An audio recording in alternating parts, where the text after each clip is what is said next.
Since I have you on, I also wanted to talk about the recent beached whale on Kauai and how the recent autopsy found fish nets and other marine debris, plastic bags.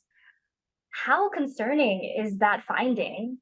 Yeah, I won't speak too much to this, Emily, because I wasn't directly involved. We partition our roles, and as I said, I focus on the large whales that are entangled in gear. This is a little different in that the animal wasn't entangled in the gear, the sperm whale, but it had ingested plastics, and as you said, netting and things of that nature, and it caused what I saw in the news. So I can only speak to that, and maybe leave it at that. Is a blockage was theorized, so that's how the animal was impacted. So it is concerning. And it's just yet another example of just, I don't know, in some ways, the broad-based nature of these risk factors. It's not just one or two, it's a number of them. We've already spoken to whale vessel contacts, entanglements, ingestion of plastics and marine debris, harassment. We were talking about, the general term for when we do get too close to the whales, and that's back to the 100-yard rule. So these are all risk factors that we just got to be aware of. And as a community, a general, the broad-based community, we've got to work together. And I think people in Hawaii do very well. I will say that. I think that aloha spirit and the caring, the kuleana, all that is there. And we do have these instances occur. And right now, they're happening a little bit more because, hey, it's peak season. So especially now, I'm going to come right back to this, and that is right now we've got to be very vigilant. We've got to be very careful out there because there are a lot of whales. And, I just want to talk a little bit more about, your focus on entanglements. In your past findings and dealing with that, where are you kind of seeing this gear from? Are they local? Are they like larger, like corporations that just in the fishing lines and how the waves work and it comes into our waters and stuff like that? But what is kind of the research and the findings that you guys gotten so far? Gotcha. Well, thank you for that question because the sanctuary and the whole partnership we have with the community and the other agencies, we care about the fact that we love saving whales. We love cutting them free, and when we can. Okay, they can't promise the community that we're going to cut every whale free, but the science behind it, we want to walk that talk of gathering the information towards prevention. And so your question is all of the above. Okay, the answer to your question is all of the above.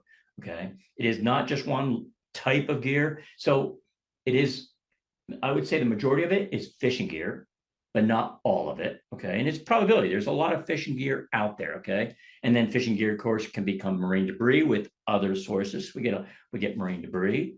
We've had scientific gear be entangled around whales. Okay. Pretty much everything and anything out in the water column, we have logged in as resulting in entanglement.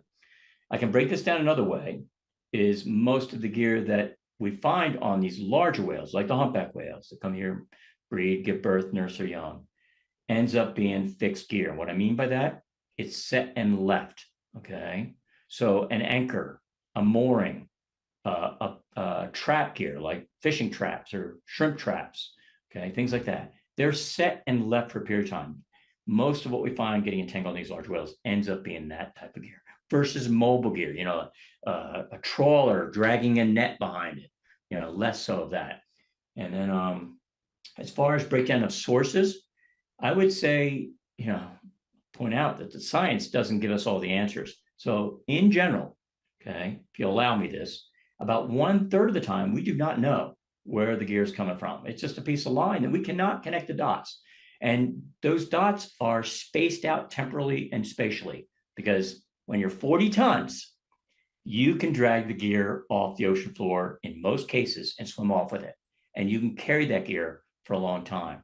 So literally, I'm going to let you know that some of the whales have dragged the gear from their feeding grounds. They have dragged gear 2,000 plus nautical miles, straight line distance from places like the west side of the Pribilof Islands in the middle of the Bering Sea, some shrimp pot gear off of Wrangell, Alaska, trap gear like a king crab, the big deadliest catch stuff. In the Aleutians, like Unamat Pass, have come down to the Hawaiian Islands. whales that dragged parts of those gear that we could identify. So in that case, we could identify them. They were not in the knowns. Okay. So that's about 1/3. The remaining 1/3 ends up being local gear. It's gear they're catching, getting caught in around the islands. That might be marine debris. It might be fishing gear. It might be a mooring or something like that around the islands. So that's a general picture I'm trying to paint for you and for the audience. Thank you for sharing that. I feel like that definitely puts it into perspective, and thinking about like whales being entangled for that long and having to swim across like the ocean. And thankfully we have resources like your team and other teams at NOAA that work to entangle these animals, these very important animals to our ecosystem. And just kind of coming to a conclusion, do you have any other information that you'd like to share, or any tips, numbers that are important to know if there's an animal in distress, or just to report anything? Like, please feel free to share. Well, Emily, again, I'm going to say thank you, mahalo, because you mentioned team, and this is very much a team effort. So, the Hawaiian Islands Humpback Whale National Marine Sanctuary, we coordinate, but we work very closely with NOAA Fisheries. They're the overseers. That's where the permit, the authorization comes from. Coast Guard helps out. Office of Law Enforcement they'll typically take their enforcement hat on, put the responder hat on. So much of that is happening. The state of Hawaii, Department of Land and Natural Resources. So the list goes on. Okay, I can't acknowledge everyone, but I wanted to acknowledge one big part of that team is the community itself. The on-water community is foundational here, because as many agencies and organizations that are involved, we cannot be on the water all the time. Okay, we're not going to find those whales. And while they are 40 feet long, they are a 40-foot needle in a very big haystack. So there's this important role that those same boats that maybe they could hit a whale, it could happen, right? They don't want it to happen, but it could. So they got to watch themselves. Okay, they got to be careful. But at the same time, they can be first responders. They can, just by being on the water, they could, so to speak, stumble across, be whale watching, and find an entangled whale. And it is so valuable when they call up. They call right away. They let us know right away. By no means, though, I'm saying engage. I know people are well-intentioned. They want to help the whales. Please don't do that. It almost hardly ever works out well for the responder. They get hurt. There's been fatalities. And generally speaking, it doesn't work out well for the whale. So call the hotline number. NOAA Fisheries has a wildlife reporting hotline number that's all these, whether it's a monk seal, a turtle, an entangled whale, you can report that. And that number is 888-256-9840. It is a great number to have. Grant you, it's not likely that you're going to come across an entangled whale, okay, or some other marine animal in distress, but you might. It depends who you are. Audience-wise, I would argue if you're a whale watch captain, you should have that number. If you're a fisherman, you should have that number, okay? Because it's tour operators, fishermen,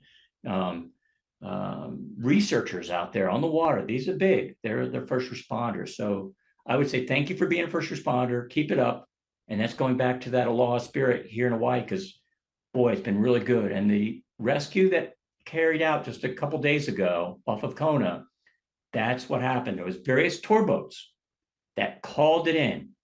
And when the opportunity arose that a response could be mounted by people that were trained and had the tools, the second tour boat said, we will stay with the whale, okay? They said, we will monitor the whale from a safe and legal distance. And that made all the difference in the world. I mean, then when the response team came out, they weren't looking for the needle in the haystack. They could, make the final assessment and cut that whale free. It's exactly what happened. And it was just a perfect scenario. People working together, people working as a team as appropriate.